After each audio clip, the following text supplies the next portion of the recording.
Well, we'll go ahead and get started. So thanks for coming out. I obviously recognize that this is a very important issue for all of you. I've listened to so many public comments over the past 6 months that I've been on the board, and I felt really strongly in talking to Michele that I wanted to come and hear you and have a dialogue in a more free setup than we have during the board meeting, where it's you guys talking to us and then you guys listening to us as we debate. So just a couple of caveats. I'm obviously not here representing the board. I'm just here on my own to listen and get questions answered, then it's back and forth. But I really hope that we can each listen to each other and try to figure out where we can come together on some of the things that seem to be on some of the places where we seem to be far apart. We've done quite a bit of research on the budget that Teresa put together. We have some thoughts on that. And let's see, was there anything else I wanted to say? So we don't really have an agenda, but I want to start with, rumors. What are you guys hearing that you're most worried about? I've heard a couple rumors that I'm pretty sure are not true. So I just want to start by quelling some of those. First of all, it's not going to be paved. It's not the plan. Never was the plan. I think somebody said it once, is what I heard like 10 years ago. Not the plan. Now, he said it paved, and also it's going to be paved into a parking lot. And also, you're going to raise the prices that are so astronomically that nobody can afford. Can I ask where the rumor of the parking lot is coming from? Because it's been there ever since I've been part of this community for 15 years. And longer than that. Ever since we've been married, 18 years. And it's always been, you guys cut down the facility for half its size, and then you cut it down to 15 acres, you cut it down to 7.5 acres, and then that's when people started moving out. And if you want people to stay, you don't cut down a facility.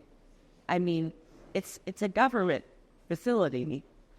So, I mean, you explain to people that what's going to happen, but people in their minds are thinking you're trying to get rid of it. Well, just real quickly, if you want to have diversity, inclusion, and equity, which means die, you can't raise prices on that if you want to open it up to a vast new group of people to enjoy the facility. Which is what we're trying to do. And so, it's kind of a situation that it might be kind of self-defeating with that. I'd also like to get you. My name is Carol.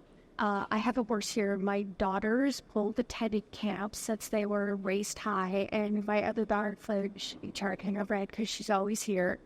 And I don't want to address the rumors. I want to say that the non-rumor is that there is a price increase that will go into effect that is not within any standard within this, within these circles. So I think what my concern is, both as a citizen and as someone who, as a member of the public, has used this facility for eons, is that, there's this dramatic shift from it making all this money, and then when it's taken over, there's like a huge swing into the red. So as a taxpayer and someone who uses the facility, I don't listen to rumors. I don't engage in gossip. I'm just looking at the facts and the numbers, and that's what I'm most concerned about. But the rumors are there. The rumors are true. The rumors are there. I mean, everybody left. I mean, we can't deny everybody's left because of the rumors. But I'd love to hear what you'd say about that. What would you say, Mark? No plan. There's no plan to pave and turn that into a parking lot. I think the board has been crystal clear on that multiple times. So not sure why that keeps circulating. I'll call you to a suggestion. One, it's the Equestrian Center is not in the master plan. So if it's not in the master plan, we wonder what's the plan. I'll answer that. And Gibran, I've answered this question with you before. That the Equestrian Center was in the prior master site plan back in, what was it, 2017, 2018? No, can I finish, please? Because this is really important. In that master site plan, the Equestrian Center was slated for demolition. But I feel like it's being perpetuated. I agree. And that's what I'm asking is, where is that coming from? Because I'm hearing it everywhere. Equestrian Center on very fast. It is not. Then that's how the river Guadi grew. But no, the master site, but it's to be left alone in the current site plan. So the fact that it was, and it's not on, I've heard of it. If it's not on there, then why would it stay there? And I guess I'm sorry, we're just like confused. There are a lot of buildings that aren't on the master site plan. Yeah, I see they're all those large. Speaking of. Okay, so the master site plan is like a capital improvement program. And so there's the administrative building right now, and then next year's project is a big bathroom on the fairway. So just because something's not in the master site plan doesn't mean it's not part of the site in the future. There's two different things there. We keep getting different contracts. Yes. We keep getting through my contracts. My profession is in architecture. And a master site plan is exactly the development of the future. That is the goal. So if a facility is missing off of a master site plan, it is a fair assumption to the public that is no longer going to be there in the future. It is a fair assumption. So if you guys, as a group, don't want people to assume that the goal for the Equestrian Center is to not be there, then there should be some indication on the master plan which is conveyed to the public and the taxpayers that facility is to be there. Does that make sense? So if you want to know where the rumor is coming from, it's from your own master plan. So we named it that. Correct. Okay. Why isn't it on the master site plan? Because you're not going to make any capital improvements? So as Director Bilezikjian said, a master site plan outlines what are the future projects in a 10-year, 15-year view. And so the projects that are on the master site plan are those sites that, will undergo some sort of a change or new construction. Why? They go out on there just because it's staying and you're not doing it. That's correct. But we're going to flip this discussion, but just so you know, so I don't think there have been a lot of capital improvements to the Equestrian Center for many, many, many years. So just for the sake of having peaceful conversation, could you consider putting that on the master site plan with budget, because there haven't been any improvements and we need them. And I'm sure you've had animals in your life. Even your dog breaks down things, right? Breaks down the stairs or scratches at the door or does things. So even on the basic level, everyone can understand that you would need to invest in that Equestrian Center to make sure that it is a safe and viable facility for our Orange County community, since it is a public equestrian center. I totally get it. And deferred maintenance piles up, right? But here's the thing, a viable facility. I mean, think about your household budget. Think about the budget of a city. Think about the budget of a business, right? At the end of the day, you have to balance out. And that's not what it's doing right now. And so talking about investing even more in it, when you guys are saying, no, don't raise rates, like, we have to figure out how our budgets are going to work. Well, for 17 years, it was profitable. So there's some difference in there. So yes, they were returning some money, but that didn't cover anywhere near the maintenance that was being done. The facility, the work that was done, separate from what that contract was. So there was more money being spent than what was being returned to. Sorry. So I'm trying to raise my hand here and be respectful, but I don't know if you guys are going to call on people or if we're going to be sort of shouting out. Maybe we need to set a little bit of a structure for that. So I know there are different spreadsheets floating around, and I think maybe I can just make two comments. I think historically, many of the people in this room have been here a long time at this facility, much longer than anyone in my family has been, right? And I think without getting hung up in the rumors side of things, it is only fair to respect the experience that they've had before.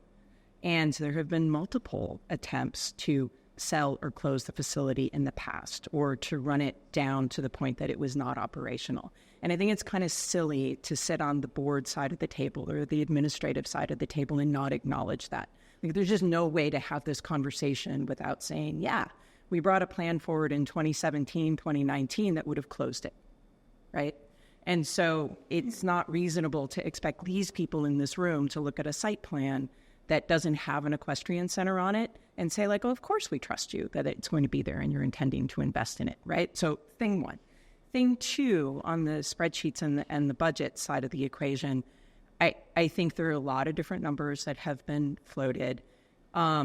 It's a little bit unclear in terms of the staff budgeting side of the equation, the costs that have been ascribed to the Equestrian Center versus the $100,000 a year that was going back to the Fairgrounds side of it.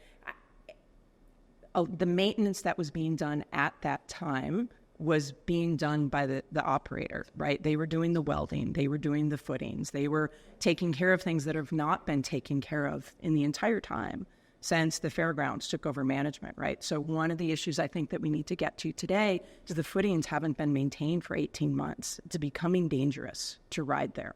That wasn't the case under the previous operator. Footings got done every 9 months. There weren't falls, there weren't injuries that were happening as a result of the footings. I know that some images were shared with, I don't know about you, Director Bilezikjian, but I believe with your office this week for evidence that the footing is being torn up by the way that it's being maintained. It's into the base, which is causing, spikes this big to be on the surface of the arena. Multiple horses have fallen because the edges of the footing are falling apart because of lack of maintenance, right? So that is costs in terms of the current cost structure, I think reasonably speaking, so maybe you have some, I don't know. So reasonably speaking, the costs in terms of the current cost structure, there was $100,000 a year that was going into the Fair Board's office. There was not $100,000 a year that was being invested back into that facility. And the work that was being done on that facility was being done by the previous operator. There is a lot of deferred maintenance that's there. And over the last 18 months, that has not improved, it's compounded with a contract, as I've said many times since the first contract was brought forward at the board meetings, that is not a good contract. There's just no way that you can look at that structure, I think reasonably speaking, and defend the costs with the lack of return. So the issue I'd like to get to today is that going to be addressed?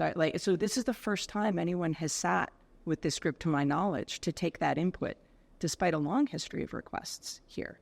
So what is the plan to really assess that contract, assess those costs, and do something about it that is constructive rather than just saying we're running in the red? I understand you're running in the red, and our point is that you made your bed, just like you made your bed in terms of not including the Equestrian Center on the site plan, and of course it's going to get all of this reaction. How is this going to go forward? Well, fair questions. And I certainly did not mean to discount any of the history. I'm new here. I wasn't here for the history. But that's how I just wanted to interrupt to say it. Thank you for being here, because this is the first time we've been able to have this conversation. So I didn't want to correct that. There was a meeting that was held during the fair. My staff and I came down while the fair was going on and went over budget numbers, answered questions. Pardon me? There are no board members. But everybody was invited. Well, no, there was no board, right? I've been here for 5 years. And then there was another meeting in September. So I don't know how that message went out, but everybody was invited to that. And we did have we did have boarders in that meeting as well. But Mackie, you were there. Harold and Meefer was there. Because we told her about that, who all was invited, and the 6 trainers. Mm-hmm. So there was a couple other people that we thought had great, they were CBAs, so had great information. Yeah. And we asked them to come because they had the knowledge. Yeah. It was never our intention to limit the, I came on the time. I think first because I did want to get back to Director Bilezikjian's comments on her comments, which previously before you had mentioned that there was maintenance. So I really want to understand, where's the $1 million that's gone to maintenance? So it went from profitable. You said there's been deferred maintenance. So we're now $1 million in the red. Where's the $1 million gone? To Lopez works. I don't want our answers to that. I want to understand, where is the maintenance where the $1 million has been spent on the facility and not had it from bother. I don't think we need to make accusations like that. I really don't. It's bad decision. No, God, I think they slightly get out. It's been no, I don't know. How there, I understand where the public access to the body gone. Because again, everyone has said clear, say you would include it, that this was a profitable facility. But then you made a statement that said that the facility has gone to that there has been maintenance that wasn't covered by the previous operator. Where is that budget that this new operator has put that money into the facilities and maintenance? Because I'm not seeing it. So let me tie these two questions together. I think the way that she put it is very good in that we have very genuine and sincere concerns that there's a lot of money going to the people who are doing the maintenance, and that since they started, that's when we see this big swing into the red. So I think just to tie those kind of 2 points together, if this company has this contract and we're going into the red on the cost of maintenance, maybe it's time to look at that decision and say, can we give them a 30-day notice and find someone else who can, be more cost efficient? And so that's that one point. And eventually I want to get to the public usage because there's so much of it going on. But just sticking to the cost, is it possible to give them a 30-day notice? So let's talk about that, and this will help answer your question as well. The old contract was month to month, right? We were sorry. I have a lot of thoughts that I want to get out right now. So it went month to month. There wasn't a lot of maintenance happening. There weren't a lot of requirements in it, and there also weren't requirements for equestrian services to pay prevailing wages. So when the new contract came up for bid, the Mr. Hansen, is that right? Mr. Hansen decided not to bid because he realized that he wasn't going to be able to make money when the state requirement of paying prevailing wages kicked in for this new contract. I told you. Okay. I don't want to interrupt you. Yeah, let me just get this part out. So unfortunately, working in California, and my company, we're civil engineers, we work for California, and we have all of these requirements to pay prevailing wages. And a lot of times, it's a wage that's way above what a regular non-prevailing wage worker would make, to the point where, I've got water truck drivers making something like $70 an hour because that's what the prevailing wage says that they have to make. So that's one of the areas that this new contract is costing more on the labor side. I also understand that there are some concerns about the purchases of shavings or feed or something else. Am I getting that right? So here's what I can say about that. When that contract was bid out, there was one respondent, and that respondent met the requirements of the bid. And so it was awarded. At this point, what we are not able to do is cancel that contract because we don't like it. They're performing their requirements under the contract. And under state law, we can't just say, you know what, we're going to try again. We don't like these prices. We're going to go out and bid again. So I invite, let me finish. Hang on. So if you guys want to take a look at the contract and read through it and find a termination clause that says, if I don't like the prices, I can terminate that contract, show it to me. Show me where it says that in the contract. So because when is Answer that for 1 second. When does the contract come up for renewal? Isn't that the end of 2024? My understanding is we're about a year and a half in. But about 5 is a 30-day cancellation clause. Not for cause, just because you can choose to. So I just want to clarify that because I spoke with the state attorney general's office about this yesterday because I knew we were meeting and I knew this question would come up. And it was confirmed to me that you can cancel a state contract if you go in a different direction and you don't need that service anymore, or if the contractor is not meeting their obligations to the contract. You can't cancel the contract if you decide we don't like these prices anymore that we agreed to. We can help you. We can help you with that because they're not. They are not meeting. So that's yeah. That's what's happening. Oh, they're being done on the schedule that's supposed to go down. So we are looking at the sum for that. Exactly, right? And I think exactly the bucket that you're pointing to, they are not meeting their existing obligations. So, but before we go to that, I don't want to go backwards, but this is at the same time the first opportunity we've had to have a conversation without having it be in these stilted 3 minutes where you really can't convey information, right? And the challenge there, Director, is that it's true there was only one bid. I 100% understand. But there's some information that's getting missed in terms of the discussion, right? Because the previous operator had said they would continue in a month-to-month capacity until more bidders could be found. The advertising for the bid, which we brought forward at the time, was not sufficiently diverse, in the opinion of the equestrians and their experience, to really get to people who had the potential to bid competently. And as I presented in my 3-minute statement when that contract was accepted, it was absolutely possible to cancel the bid, continue on a month-to-month contract with the current vendor, and get to a fiscally responsible thing, because it is not true that it is only the prevailing wage issue that's driving this. I worked for the University of California, Irvine.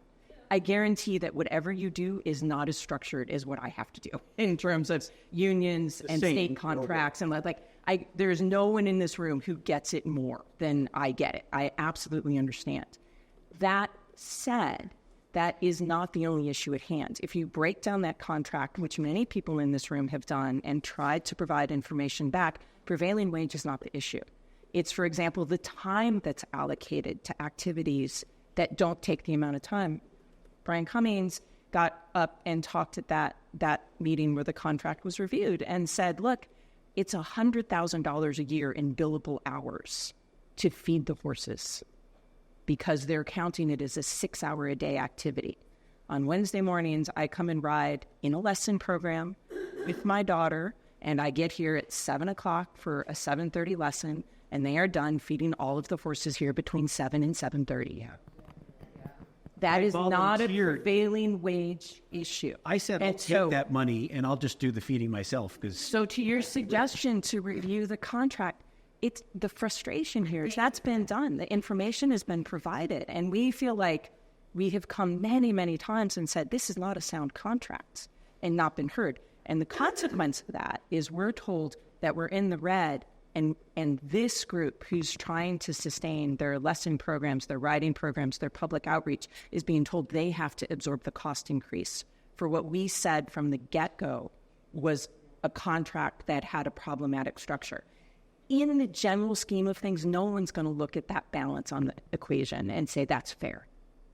But that's what is being asked of us, right? And when we brought that forward to the board, I understand you weren't there. The response was, it's okay. We understand we're going to lose money, and we're going to figure out how to make this work. It's not going to be your problem. We're going to absorb that deficit. It's not going to be your problem. We're going to make it work better. And now, 18 months later, we're being told, yeah, no, actually it is your problem. Can you tell us how much actually? They're doing 45%, and then a few months later, they're doing another 10%. A few months later, they're doing... It's going to be a net 71% increase. Yeah, so thank you. So if the increase is I mean, it might as well be how are you going to attract other people to come to here when you're the most expensive in the county? But Director, thanks for taking notes, because we really are trying to help. We're trying to work with you, you know? Yeah, and don't think I'm not. Summer's taking notes, so I have notes. Don't think I'm not. I'm paying a lot of it. No, I have to do the real compilation. I was over here for the face. I just gonna stand over here and make it so that I can look at photos at the center. Colin. Oh, and the other thing was at 4 she said, we failed. People have somebody that's like, hold on, Just a minute. I'm out of order. I've been asked to come by some of folks over here. My name is Joy Mould. I manage two public facilities for Los Angeles County. I've been working running those facilities for the past 14 years. I remember your comments, Whittier Narrows, right? Whittier Narrows is one. Sadly, one of your employees made an appointment to come and see the facility and get some information from me, and basically stood me out. So I decided I would come and share some information with you. Very successfully, Whittier Narrows, I'll use that as the example, is 25 acres, has 196 horses. On the point of contact, I have one manager who is there every day, so there's someone who is as responsible as I am, but is there when I cannot always be there. So, and I have 37 years of horse experience with private facilities, public facilities, and particularly bringing in services. You already have services. I was at the last, I don't know what was it, some kind of it was a public meeting. Everybody had, I'm never good at 3 minutes to talk, so I'm sorry. But it was very clear to me, as an outsider, never been before, that you were serving the public. You didn't have the people who are warrior horses there. You had a ton of children. I was very moved by the children who came and spoke to all of you and said, "But this is very important to me." That's what they were telling you, and you're already doing. You need a professional. That's why I'm here, to tell you, you need a professional who has horse experience, who has experience running these facilities. I was excited to see your RFA, and then a week later it was gone. I started talking to people and saying, come on, somebody's got to go and run this place, because it's I even drove over. It's adorable. There's so much that could be done there, but you need a professional. And I'm going to partially tell you why. I'm bringing two figures for you. And in your document on rates, it says that manure removal is $102 per horse. I have tripled the number of horses that you have, and it cost me $38.77 from the same provider. I have the same provider at two of my facilities. So he said $38 for everything, $38.77 per horse per month. For manure removal. Wow. Okay, so there's something not negotiated correctly, because we need a profession who knows how to do it. Then feeding and cleaning, I would assume that's the guys who are setting out the feed and they're cleaning the stalls, and I'm assuming that the feed is included in that price at $465 per horse. Well, if it's not, then I could do this math in my head. So it costs me $103.46 per horse per month. I pay good wages. I have people who worked for me for 10 years. They wouldn't work for anybody else. But that's what it's costing me. I'm sorry, can you say that again? Feeding and cleaning, $103.46. So whatever contract you have with folks for feeding, for 196 horses, it takes my guys. They have to load the hay. I don't allow anyone to feed their own horses. We do it. So, and that's what it's costing me at $103. It takes them an hour and a half to make sure that they've made all the rounds to every single horse, 196 horses, every single day, twice a day. And then we also have lunch. Maybe I didn't eat it right. That's cleaning. I think ours is just feeding. Yes. Yeah, that's the only price. Yours is cleaning and feeding. You have two separate feet. No, The line item that I saw on the budget that I got to see said feeding and cleaning 465 per horse per month. So I did the math this morning. Yeah, you're I right. did the math this morning, and I'm more than happy. I wanted to actually write your board. I wanted to write, and I'm still happy to do that and show what my costs are. How I'm not unique. We all do it a little bit differently. Those of us who have experience, we all do it a little bit differently. In that, some places include shavings in your pricing. Shadings is included with your board. Some places include the feed with the board. I do the feed and the board. Now, if you have what I call premium feeds, you have Timothy, Orchard, Tef, any of those, Bermuda, anything that's more expensive than alfalfa, you guys get to pay for that. I include the feed with the board price. My board is $400 at the base, $400 a month. The pricing that you have is based upon the contracts that you set up, I think, on FIG. The contracts that you set up, and you're being taken advantage of. And finally, you're a manure guy. Well, you having We want to. in the end, okay? So I'm just here because I care about facility. If we lose more facilities, I can imagine if you're going to ask these folks per $1,000 a month, you're not full out. You won't be full. I can tell you, I have a waiting list.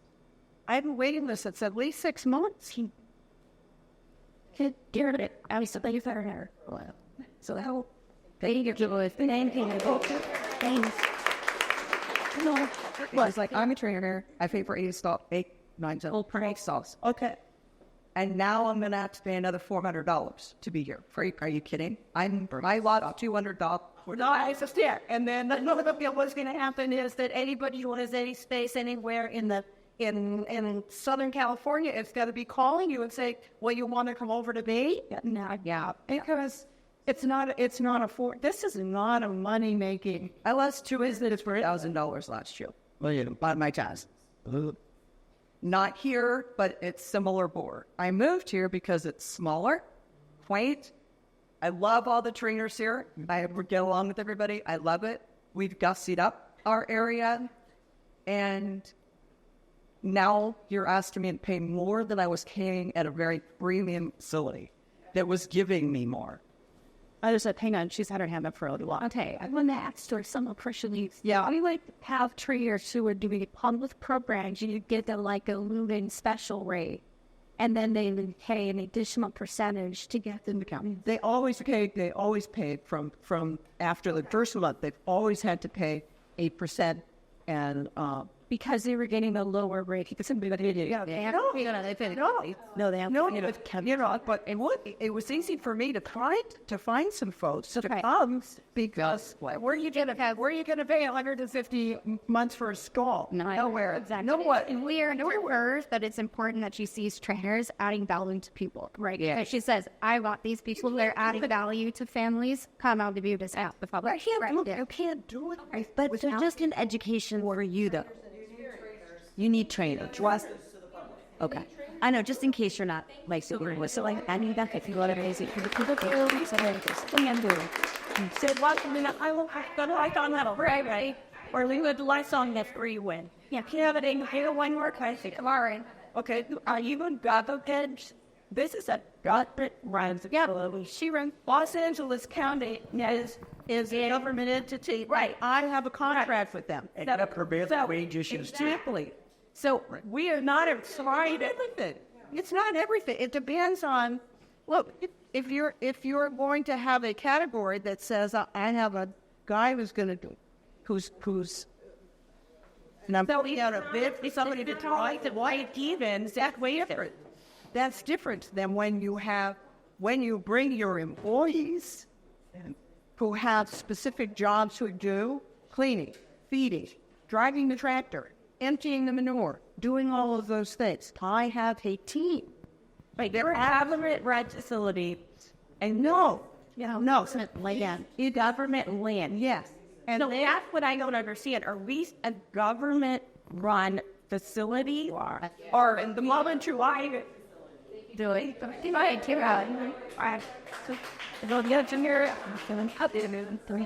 Yeah.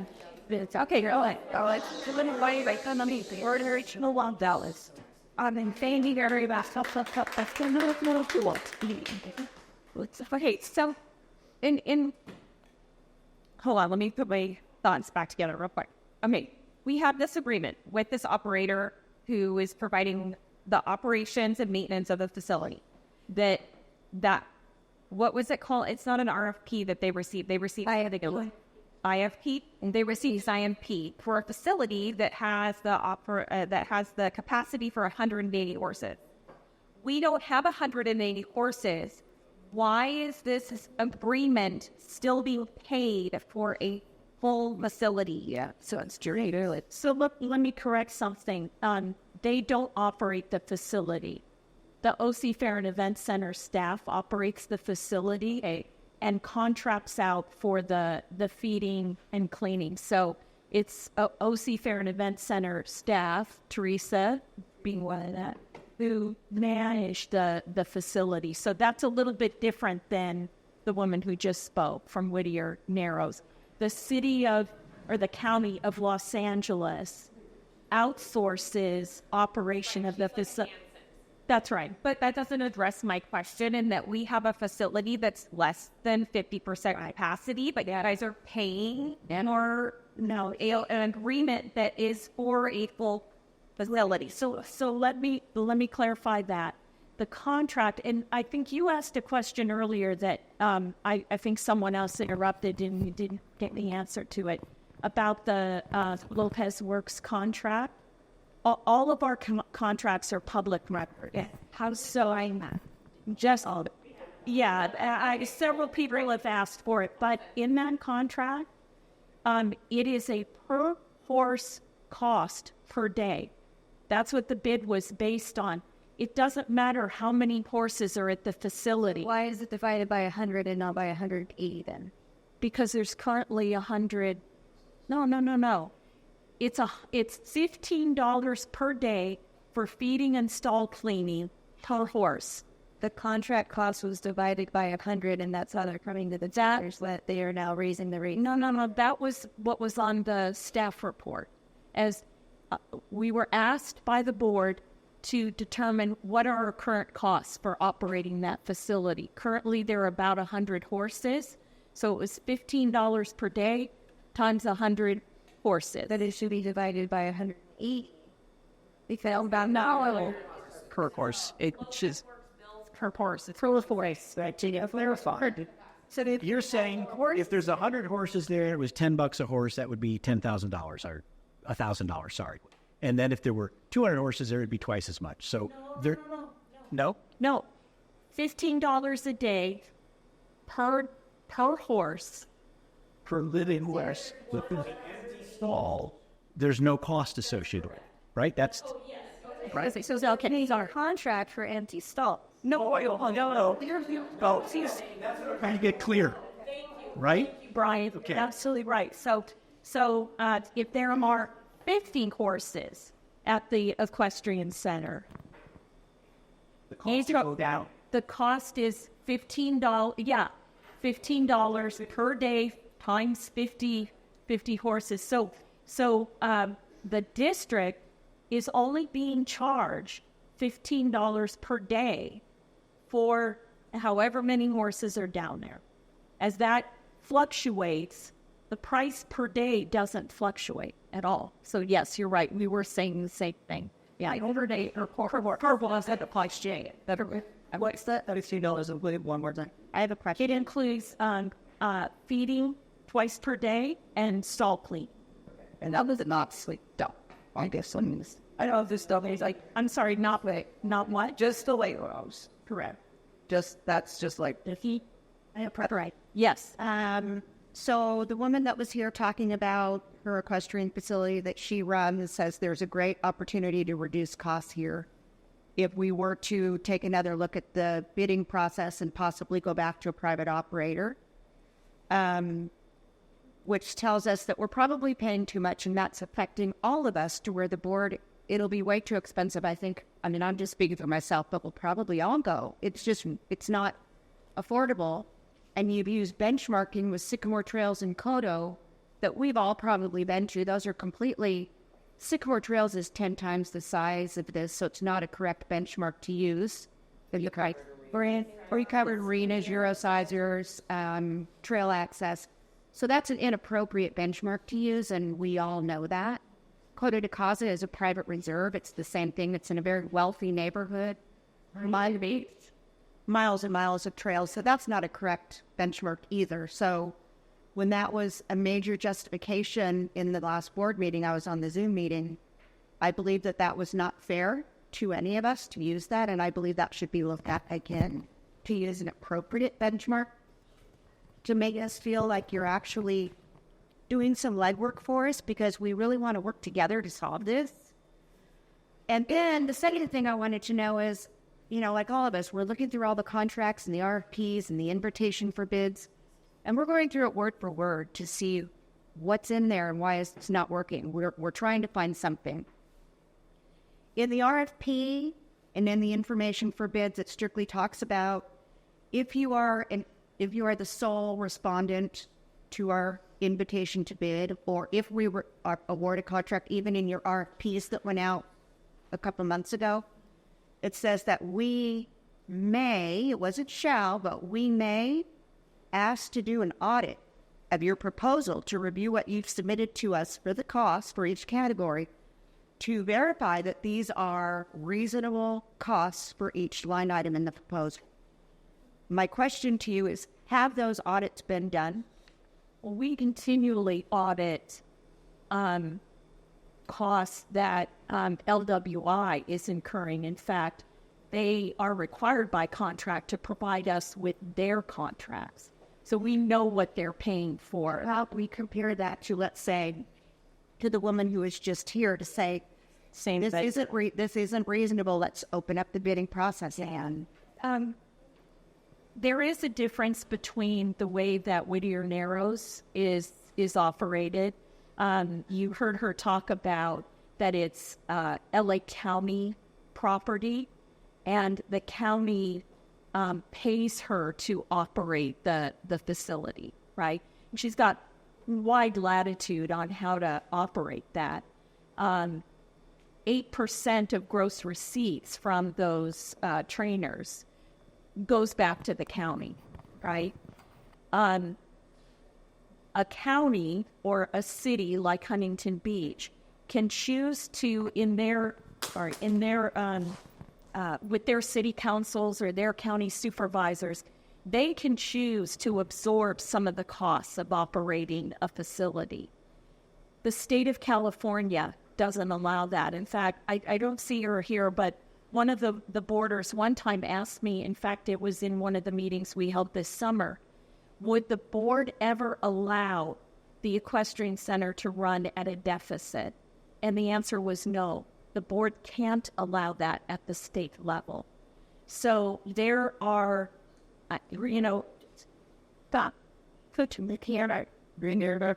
it to be run in it. No, they carry that. Well,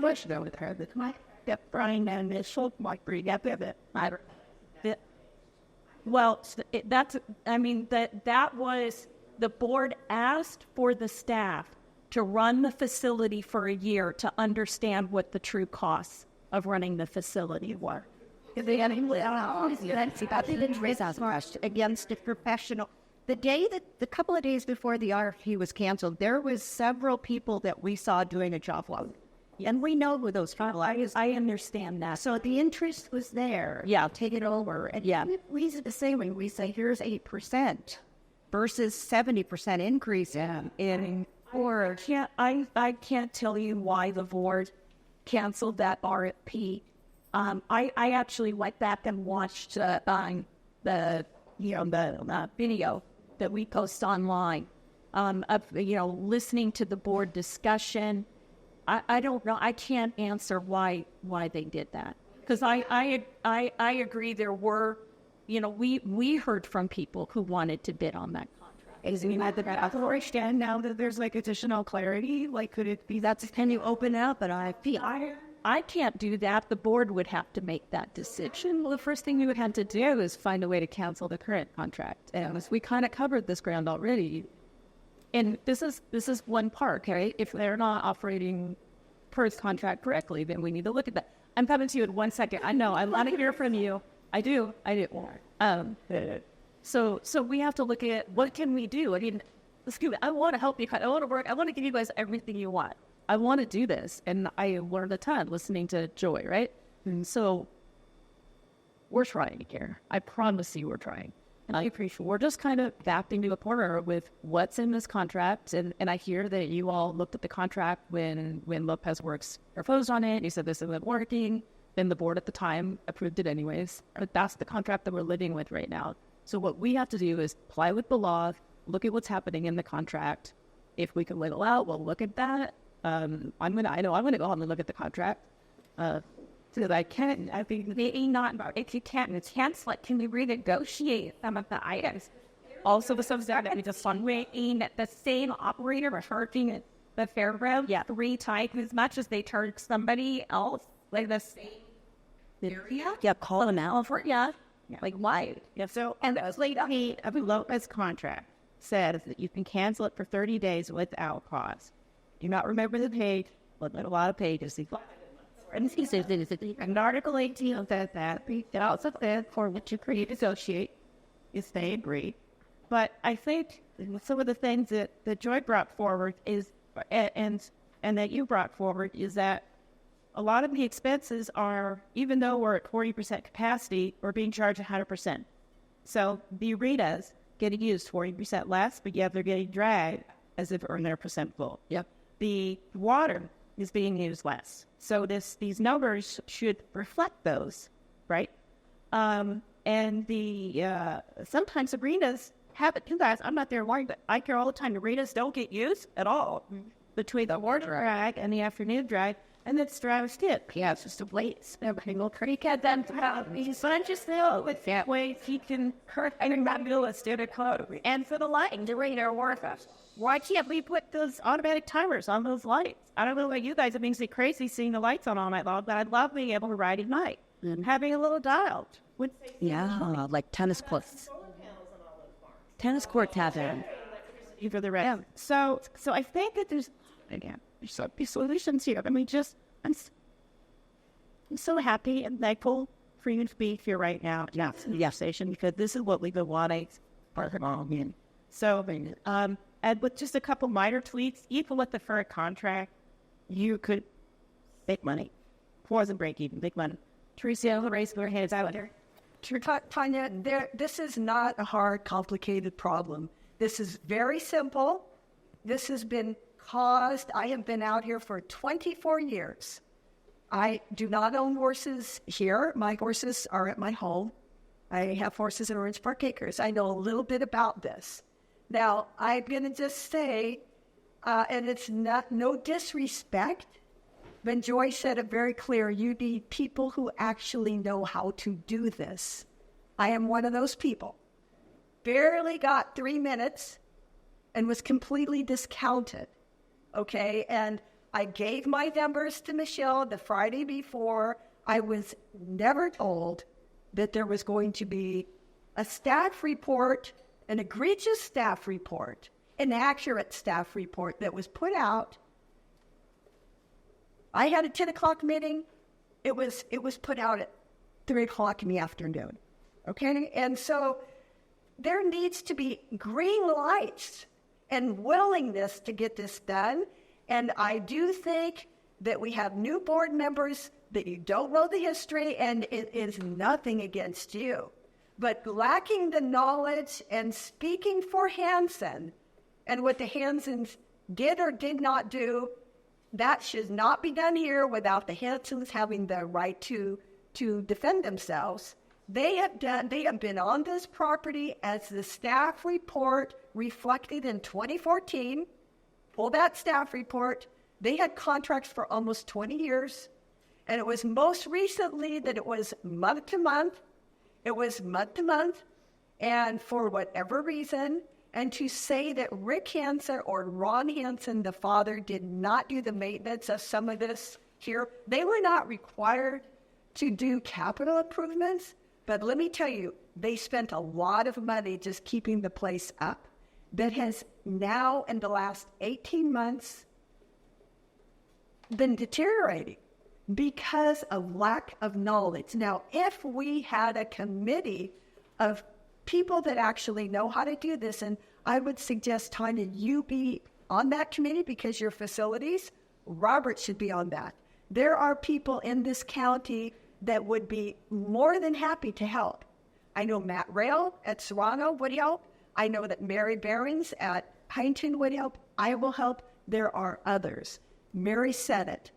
The same person that's taking away her manure is taking advantage of it here. And there's no reason. And my numbers that I put together, I spent several months working on this. I am standing by my numbers. I am standing by my numbers. And I know Michele works very hard to make sure her numbers come together, and she uses the 122 days, that ability to have part-time people to make the fair work. And I realize, and she explained that to me clear as a bell. And you can see there's probably 80 jobs right now that they're going to run this fair on for less than 122 days. I'm assuming that's somewhat prevailing wage. I'm guessing that's something. We are not asking for the people that would run this facility to be state employees. That is not what we're asking for. They can easily put together an RFP, and that RFP can hire an experienced operator that will pay the stall cleaners and the people whatever the prevailing wages for that category. Very easy to do. Very easy to do. That can be done. But see, the key is, how many employees do you really need? We are overstaffed right now. Overstaffed. And you have people out there that are doing footings that don't know how to drag an arena. My arena at my house, it's not that hard to drag. We drag arenas in our community. We know how to do footings. You get the base correct, and then you maintain your arenas. This is not difficult. This is very easy. And I guess what's really irritating me is what is creating for this group of people, because I'm a horse owner. I know that these people are worried night and day and night and day, and then more nights and more days about their horse. What are they going to do with their horse? Their one horse, their 10 horses, or their 20 horses. They are worried sick about what are they going to do, where are they going? Yeah, where you Are you all worried? Are you all worried about what you're going to do? No, I am not. I apologize. I'll just mow my horse somewhere else. No, not a bus. But I know you're. But these women are going to work. So Tanya, what I would request of you is if you can put together a committee of people that will work in good faith. I will work in good faith, okay, to help remedy this situation. And if we can get green lights from our board to do this, I believe our board wants to keep this equestrian facility. And I know the legislators throughout this county want it. And other elected officials want this. And other communities want this facility to thrive. You're hired.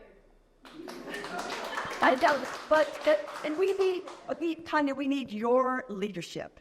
That is imperative. Okay? Thank you for showing up. Thank you for having me. Thank you. I think it's important to know that a lot of things this thing needs to be made. Unfortunately, I don't think it's going to be, it's not a big supply and demand, and as the gentleman said, and we don't have enough. A lot. It needs to be a supply. No, we don't have any. We have too much supply. I mean, we have too much demand, and the supply. There's no way to holler. Yes. And the still is like, and so now we're upping our rate, sales pie. You know, but everybody, fast, go ahead. Take that lady, guys. Yeah, that's all. And my I'm sorry. I thought. Okay, so Thank you, Teresa. I want to, if we can, go back to the issue of public programming and something that was said a moment ago about running in deficit, if we can reel back for a moment to that. So, and it kind of comes to the issue of trust and communication, as I highlighted first, right? So I mentioned that in the first analysis of the Lopez Works contract that was on the table, there were many people in this room who predicted that that was going to run into deficit, right? And the assurance was given to the group of equestrians that this was not a problem. There was a learning curve, rates weren't going to go up, it was okay to run in deficit for several years. The tone of that changed over time. Now we're where we are. We're being told that this drastic increase in rates that puts us well above facilities that have actual facilities as opposed to this very strict down minimalistic thing that we have to work with here. And the problem is that this is going to, well, one, people are either going to flee and not be able to afford it. And the public programming that is being provided currently, which I understand the board wants to be able to track and take credit for. And this is not a problem. No one objects to that. Conceptually do that. But to discount the public programming that's already here and in fact discontinue it, because that's what's going to happen by staying with this current contract, is really the core of the issue. And that comes out of that shift that happens. We're going to take it over. No, it's not a problem, right? Your rates aren't going to go up. And that incurred the deficit with this unfortunate contract that I hope that we're not really stuck with. And that deficit triggered the issue of gift of public funds that has never been addressed formally by the board, right? Many people here came with documentation, with legal consult saying, this is not a gift of public funds. And the reason that it's not a gift of public funds is that it is serving the community. It's serving the 180 horse boarders that are there. It's serving the pony club. It's serving the vaulting club. It's serving the 2,000 waivers that were signed in 2 years for users of this equestrian center, which I compiled and presented to this board. And all the board had to do was vote under state law and say, yep, we're serving 2,000 community members at depth of experience, not for a 1-hour petting zoo, but at depth of experience over years. And therefore, this is not a gift of public funds because it isn't only a small group of people being served. And I think what happened is nobody wanted to take that vote. And so now we have this lingering, it was on the agenda and it was never voted. Now we have this lingering issue of we can't run in deficit because it's a gift of public funds. I don't think that has been said and sifted. And I would strongly urge to get to the bottom of that and take a formal vote that was passed over.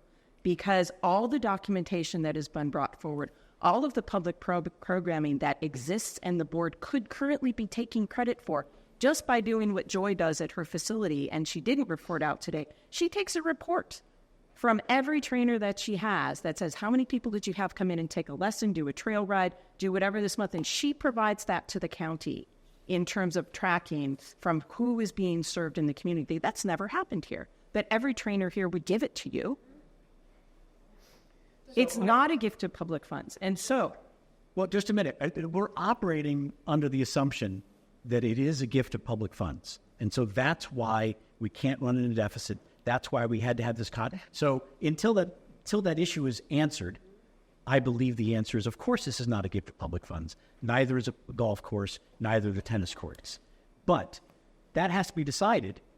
Then if it's in the affirmative, this is not a gift, all of these programs can stay. All of this stuff can be part of the outreach that has already been happening here. Separate from the issue, there's no reason to be running at a deficit if we deal with the contract, right? Yes. But we're in this intractable situation where the history of going here, going there, 3-minute statements and nothing getting completely decided has led us to a situation where we had a bad contract that turned into a gift of public funds, where now everyone pivoted and said, no, but look, these are all the community activities we're doing, and that never got voted and counted, right? So all of those things have got to be addressed, because if they aren't, all of the public programming that happens here is going to be lost. And the initial panic that was stated about you're closing the facility is going to come true, because people cannot stay here at these rates. It's not going to happen. Last thing, how can we resolve this? Ask the trainers to track what they're doing. Take the board stalls down so that we can go. When my daughter first started riding here, it was $70 a lesson. As it's gone up progressively over that last 18 months, it's probably 110. 120. It's 120. And that's not anything that the trainers did. They're passing on costs that have been incurred by this board. That is taking something that is a reasonable activity out of the scope of feasibility for many families. My daughter did her 3rd degree black belt before she ever started riding horses. It was cheaper for her to take horseback riding lessons than it had been for us to pay for taekwondo lessons, right? It is not true rich person. that this is only a rich person's sport if it is run properly. But let the trainers here provide those services. You cannot go to Rent a Unicorn and start up a set of activities without having trainers here. That is not how it is possibly feasible. So I asked this question in 3 minutes. You can't do and you were asked the question, where are you going to get the horses from? So let's assume that we have all these great public outreach programs, your diagram of what all these opportunities would be. On what horses? Because my horse is a 5-year-old thoroughbred. You do not want to put a child or a veteran on that horse unless you want to kill them. So where are the horses going to come from if these rates are what they are? I don't know. And who's going to train them and keep them safe? And maybe if I can just finish, like 3 things. So we need a new RFP. And there is a way to structure this, as you have heard from multiple people, that can make this work. We need trainers, and we need to respect the quality and the programming that trainers bring in order to make this feasible. And we need to act quickly. And the RFP needs to run for the full 30 days that it deserves to run for, and not be cut short. Mm-hmm. And we just need to go, is to want an equestrian center here. See, I think we said that, yeah. Yeah, so 1 second. We have a recognized speaker back here. Very first quiet. Oh, now we're going to go see it. I'll do it. Oh, it would just her arm is more tired than anybody. I don't say guys, come on. I will speak very brief. The other guy for hosting this meeting. So my question is, given all that has been shared and so many incredible people who are sharing their expertise, that years and years of experience, it's like bringing so much light to some of the core issues here. So I have 3 horses here, and starting on June 15th, we have a big problem, and we don't want to leave. And we don't want to leave our trainer. And sorry, it's a big emotion. So I'm wondering, like, where's the time? We need some time. There's so many good ideas that are. We need a board, incredible people that are gonna bring their knowledge and help make this successful, right? So what do we need to do to buy the time? Because it's a crunch. Because as of June 15th, all these amazing people, maybe not all, maybe 90% aren't going to be here because we cannot do that. We can't do it. So if the board can vote to delay whatever it is until we come up with a resolution together, I think you would take the panic and the anger and the craziness and lower it. And we could all just, I don't want to say rest easy, but then we would know we're working on something. Having a word. So is that the solution to it possible to get a delay? I'm not saying let's bring you. I'm sure there's so many intricacies and all kinds of numbers, and we got to get the board together with the council. But is it possible for the board to say, "Wow, some things were really brought to light. Let's work in the next 3 months, 4 months. Rates will stay the same, and 6, whatever it is, and then we're going to go back to the drawing board with these experts that can all make this successful." Is that possible? So I don't know if you were here in the beginning, but I started off by saying I'm not here representing the board. I'm here as a single board member. But as you said, and as all of you have said, you guys are making great points. You're bringing visual aids. You have so many ideas that, I think the committee is a great idea. I think that we should sit down and we don't look at what we can do. I'm one person. I can certainly bring it to the facilities committee next time we meet. We can make a recommendation to the entire board, then put it on the agenda if the facilities committee agrees. So I could try. But we would think is in days. Just quickly. yeah, they need to look at alone and Bilezikjian. I'm just curious, like, when that, just to be very transparent, as of June 15th, if that's what I have to pay, I'm not here. So just to be very transparent, I think a lot of people are in that same position. So when is that? When you say I can try, thank you so much for trying. Just so we have clarity, when is that meeting? Like, when would we expect that?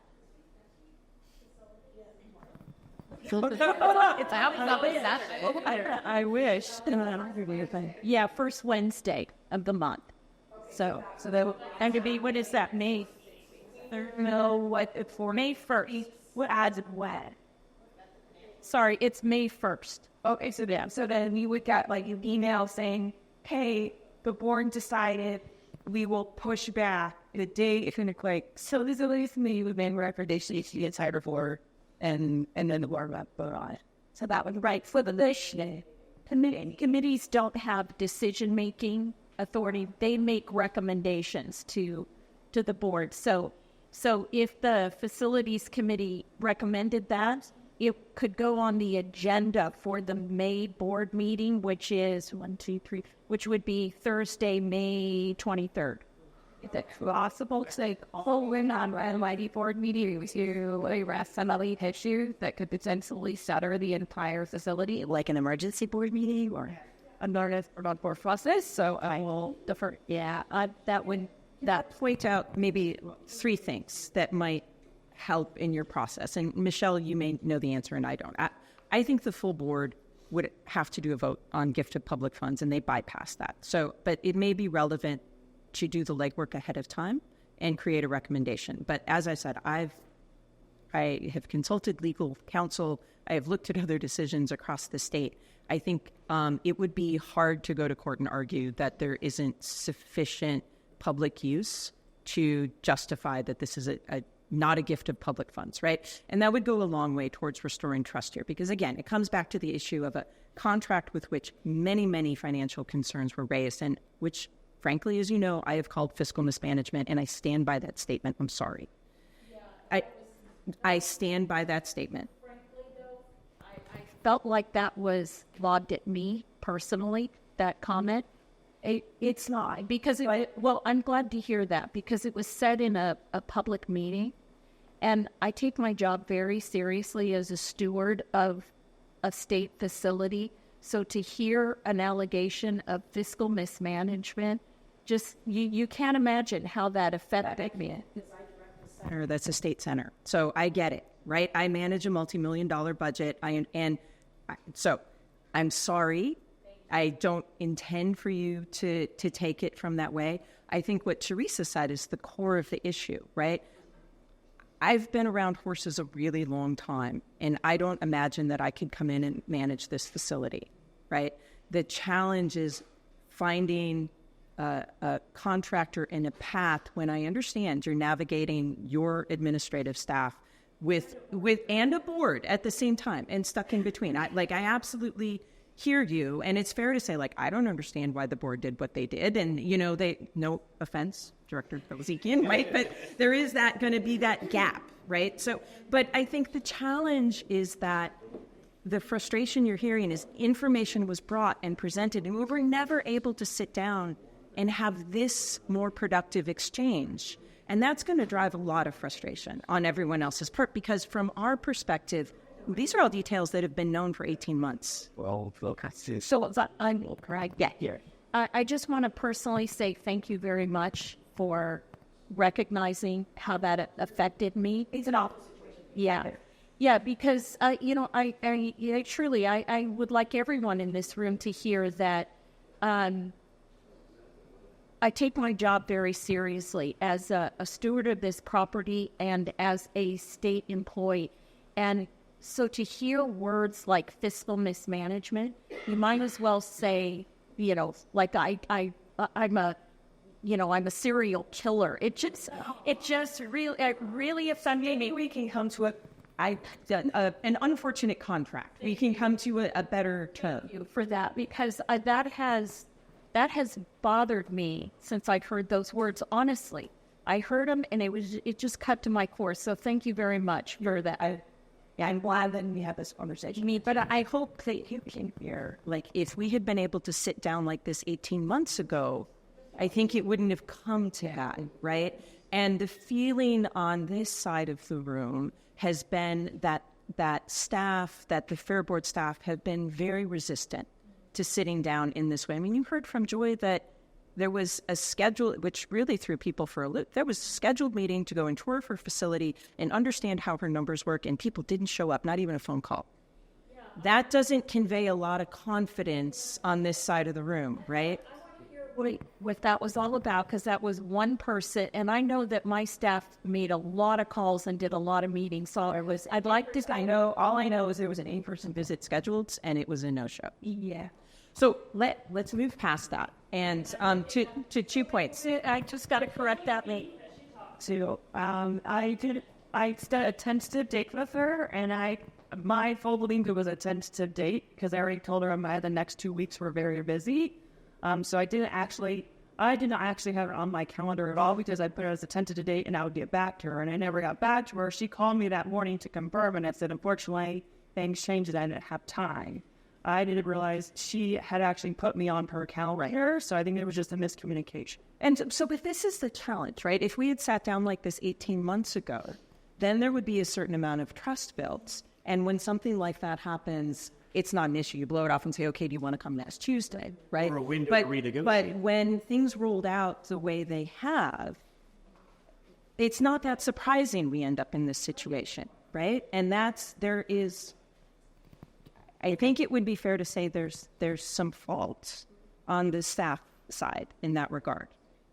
So is that fair? Read the yellow text. So I want 2 more things to get through. One is I think we need to address this issue of gift of public funds because it's the only way that you're going to get past having things go a little bit farther. The second thing, which Teresa just passed to me, and this is the contract, so I want to read this out loud so people know in the room. On page 3 of 5 in the front, non-exclusive agreement, clause 17, the contractor understands and agrees that this is a non-exclusive agreement. The district may hire other contractors for work of a similar or identical nature. And 2, 18, termination. The district reserves the right to terminate any contract at any time with or without cause by giving the contractor notice in writing at least 30 days prior to the date when such termination shall become effective. Such terminations shall relieve the district of further payment, obligations, and or performances required in the terms of the contract. This is the contract you all signed. So I would just add to that is that I don't like Lopez. I don't dislike Lopez. I don't even know who Lopez is. So I would just go to Lopez and say, we have a mutiny here. We've been told the rates are insane. Here's what could happen.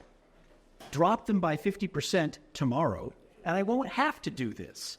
Or force me to cancel your contract. It's up to you, dude, and just move on with it. But it's not complicated. Do you all remember those of you that either Zoomed in or were at the last board meeting, I specifically asked Chair Kovacevic if we're able, because the directive to staff was bring back to the board, a full accounting of what the costs are. I asked Chair Kovacevic if we can find efficiency somewhere in there, if costs go down, if we can make this adjustment, can we then just automatically pass those savings onto the rates? I didn't want to have to come back to another board meeting to say, okay, these are not the rates, now these are the rates. We're continuing to do that. Our staff, we're continuing to do that on a regular basis. We've talked about, I'm saying that's one of the things we've talked about is if we can go back and, and look at those, have him look at his rates. Absolutely. And those would get passed on. So Lopez doesn't, because he's not here. Lopez doesn't understand that if what happens, and 95% of the people leave here, he doesn't have a job anymore. So he should be highly motivated to change his rates and right, for this meeting. I mean, if there's no contract, then I don't know if I make any money. So I'll give you a perfect example. I don't know how much savings it's going to end up being. It could just be a few dollars, but we'll pull whatever we can. The fly spray that we do, that's not in full force in the wintertime when the flies are under control. So when we estimated the cost, it was based on a per month rate at 12 months. It's really only 9 months. So there's a little piece of it that we're continuing to work on this. I don't want you guys to think, that that's it and there's no going back. We absolutely appreciate that. But I think there's that times 7 million in terms of issues, right? And it comes back to what Joy said, that there's just a level of experience that is required to be able to operate a facility at efficiency that nobody in their right mind would expect you guys to have, right? And so logically, the question is this actually the right structure? And understanding that there may have been dissatisfaction for a lot of reasons with the Hansons on a month-to-month, although from this side of the room, that all worked. Things got welded and the fences were maintained and the footing was in good condition. And so from a functionality point of view, while you may have had issues on the administrative side, everything worked over here. Everything was maintained in a way that it hasn't been maintained in the last 18 months. And it made, because the rates were low, and I'm not saying this don't take it the wrong way, the facilities are adequate. They're not nice facilities.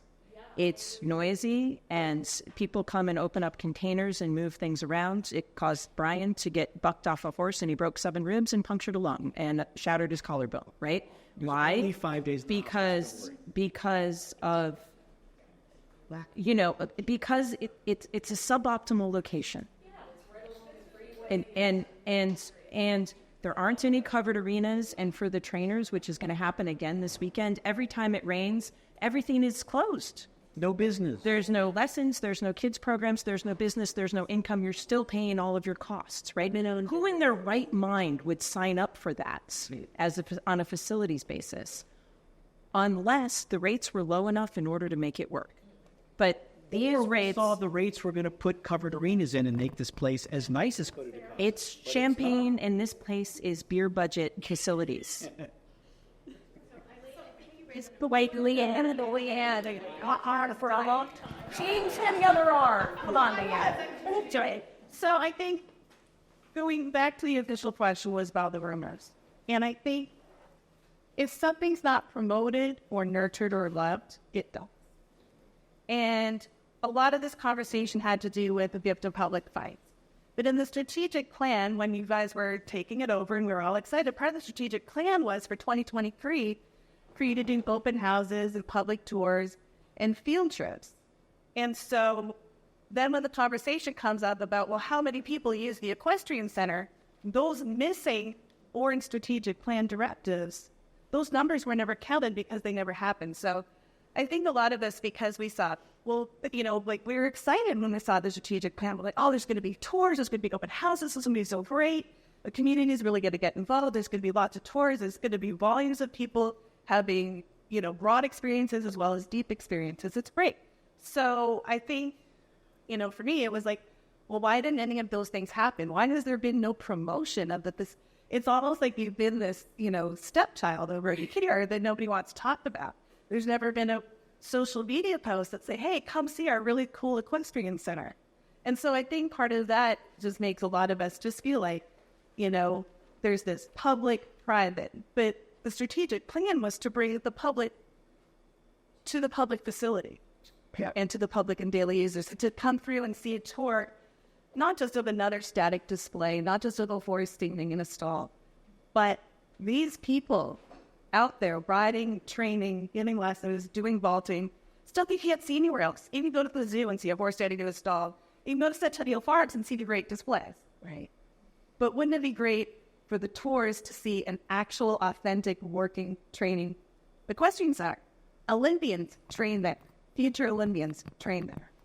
That's cool to see. It's a few hours. I need like 2 minutes. I don't have to no, where do I go? I'll put a restaurant. Yeah, I'm not even a stall. Is it big summer? Sorry, guys. No, hey, you're gonna lose me. No, I'm avoiding taking sips of water. Yes, that's why I did. She said, my daughter volunteers for Chiju Strides, which brings you with disabilities and at-risk youth into Padadamon course. And she's the one that and so it's not only good for the at-risk youth. Yeah, I mean, I was thinking. Yes, over. Yeah, yes, I fitted his little, so I need her. Yeah, no privileges. Yeah, if he bases though, it's good. One that under everything, I have both of my daughters are they're one's 25 and one is the 30. Like 16. Oh, okay, slightly around. Well, I'm sure that's you can hear me. And until you have to expect here to the enemy, right? So it's not all about the size of it. Yeah, most your one kid did well for these sports, crossing. He was if I was there. All the stars are paralegal for the day I'd watch it. Yeah, she was not she's talk shouting. Yeah, and I went in there. Yeah, hold it back. I'm doing like I I'm so easy to fight, man. I looked at yeah, your head stinks. He's quiet. You're vanning, but yeah, you're vanning now. That's what I was delighted to have heard it called. We're coming out. On the lawyers and truth kids. She out with action and they work. Then I said, wow, it's a great treatment. And the whole covered is that it's a line you are only to argue if somebody else up and I think very upright. If they're right side and so the private work without and there and we're so standing to each other and decisions to move all so you're good in house. Well, I mean it's a month's notice. I don't you can't get on it. Yes, you have I think it would be good. That's what I'm trying to I've been first that being crossed over she would see federal inspection that's it too yeah and she got to started you got remembering that it was an hang foul that only not is we got these direct to look police and to yeah he started stand up that was me yes and the pizza Syria and why before I know it coming right now I'll go there and then right I'll be the that ass I might as well just hold my hand up and until he's on that I was short and the shirt the tiny man can be so all the now I'm or what bring out and analogy what I mean some bonus so I mean I was being they had to work in our art energy I didn't look you need to ask Alex. Alex might know. Alex might know the right. I'm not even doing that over there. I'm not feeling it. Yeah, I know. You're like completely creative, and I know you would find out. Like, God, you did right. I remember my son. You can fit in, and I just see it right on motive, so you don't never be that old. Now I'm not white. You know, the dentist had come out and right like here. Please, well, to your camera, you come over here. So she's an Aussie Lily. Huh? You are here. I'm scared to put my hand down and lose my space and what? Like, it was just like this. Hey, I'm feeling like if I want to say something, I should have to say hand. Like, I need a lot of stuff. I know a guy here right now. Yes, they don't have that's why they didn't want to utilize where it's already done. We don't think here and sit with the cage further. You should have, like you said, with the say, ask that, but I have my answer. I can't really.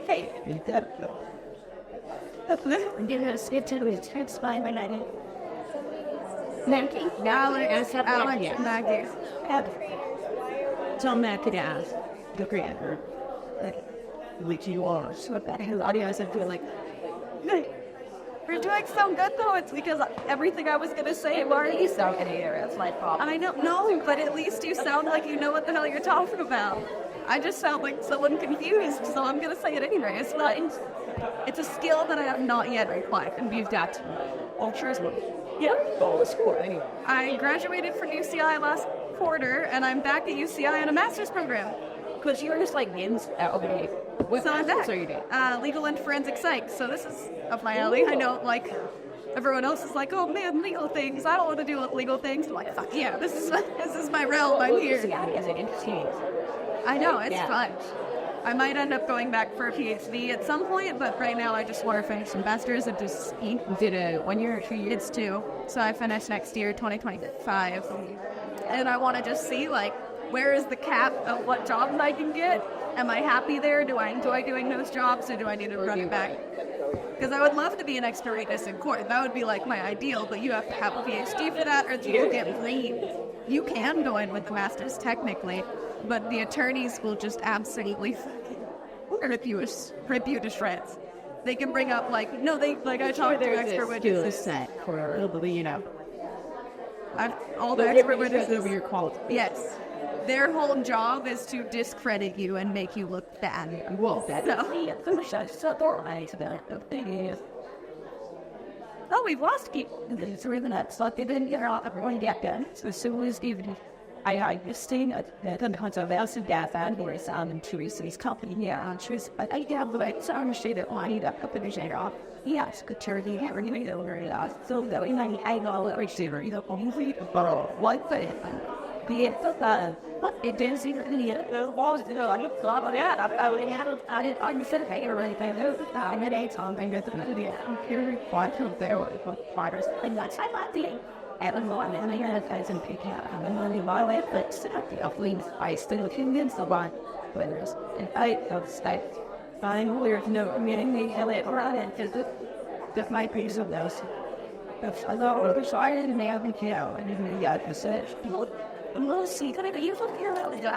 They took the on their theater, even gets to answer is as a time, how there's usually like the art I was told that they used to say the work here is too much for simple people that my book. And she has it like for that, what do we know, much it was, and I'm not in what to simply, but feels by the team and all that. We get the baby in the elements at the fines and how it's a being just those advertised are happy as the issue of it by on some and live in the board to the other all the heroes. I don't know what the grants used to I think and what is likely and are as citizen Pete, over Pete and then how out of that because I knew that but that's how there's something you didn't express the video and Pete for us like I days that's time we're at a school because I'm the server to put down my hand. I feel like if I put down my hand, it'll lose my spawn line. I'm just like perpetually. Scale patrons before it's 5 o'clock. They're back from. All right, hi, that's it. We're back, everybody. Angela, raise your hand. I'm like going through this. Yeah, see, just leave what you want here. And I was like, I didn't hear. They did not schedule like entire afternoon, so I've got to go in about 15 minutes. So we got to rent the stuff. But yes. Yeah, and sus. Okay, concise. Hi, I'm Angela. I'm a master's student at UCI, and I just wanted to say thank you for being here, and that I love to hear that you guys are working on passing along savings and all that, and that is fabulous and awesome. But I just want to clarify that for you guys, it might not be super urgent, and for us, it is. Like, I have one horse here. I have worked my whole life since I was 14, cleaning stalls. I've done the job that Lopez works, and if I got paid that, I would be a millionaire by now.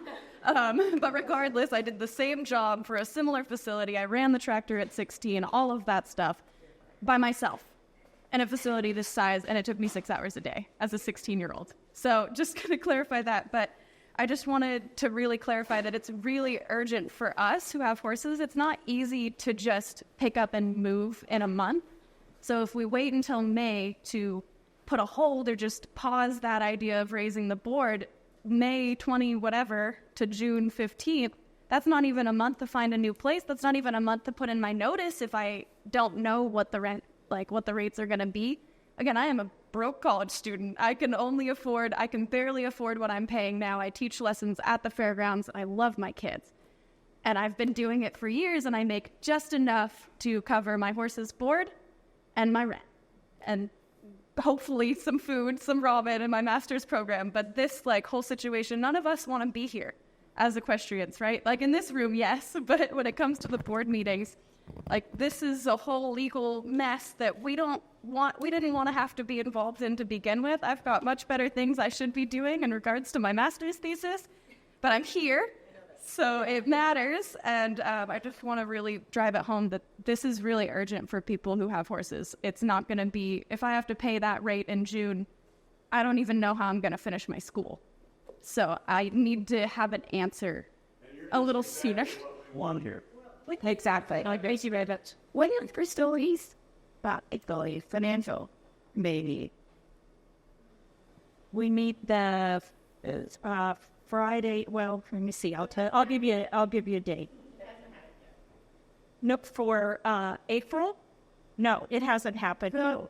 How about, since we have a lot of great ideas of how to save money, and this is time sensitive, and you said, and the director, Cost Bitch, said, I want to see cost saving thing. There's things we could no. He didn't say that. Oh, he did. Said no.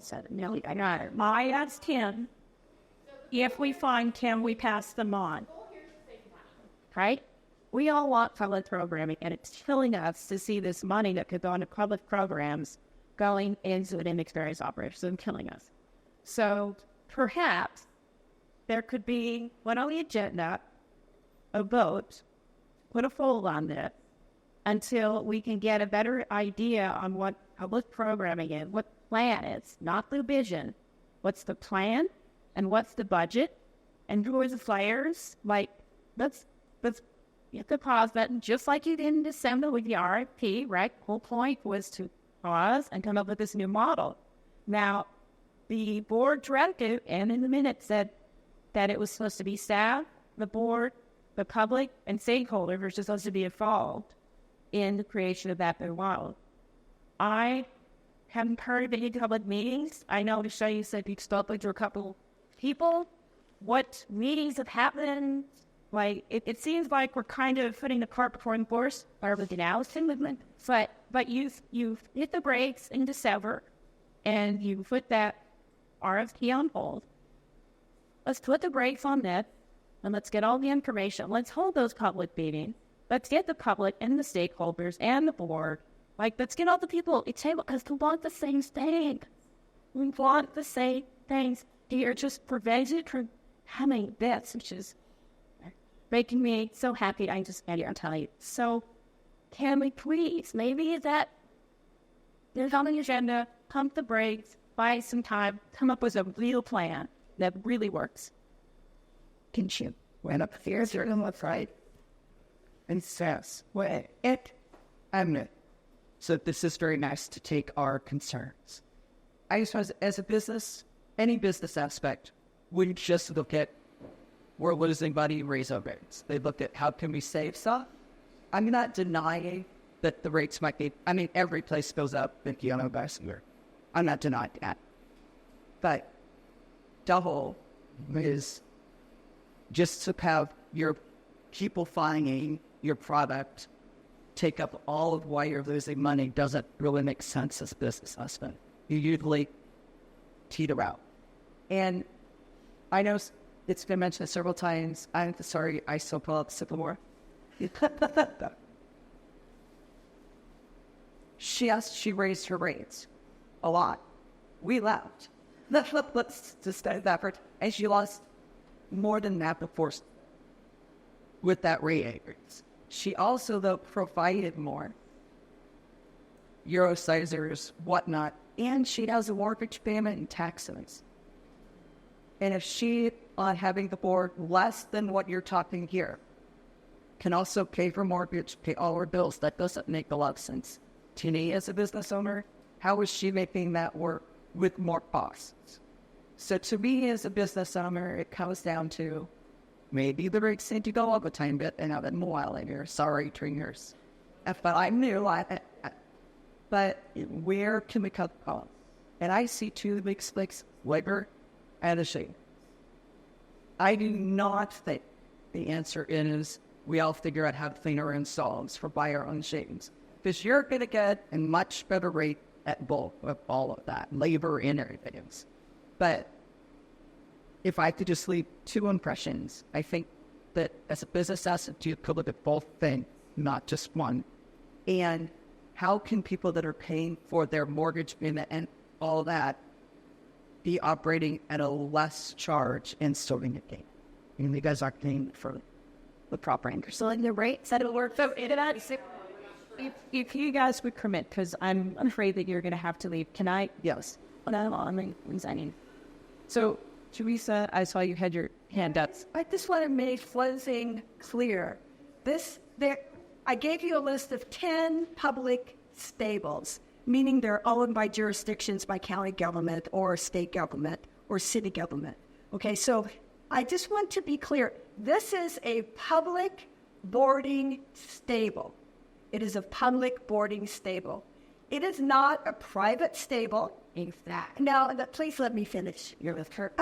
A public boarding stable, by the mere fact, is you're going to attract people that have horses.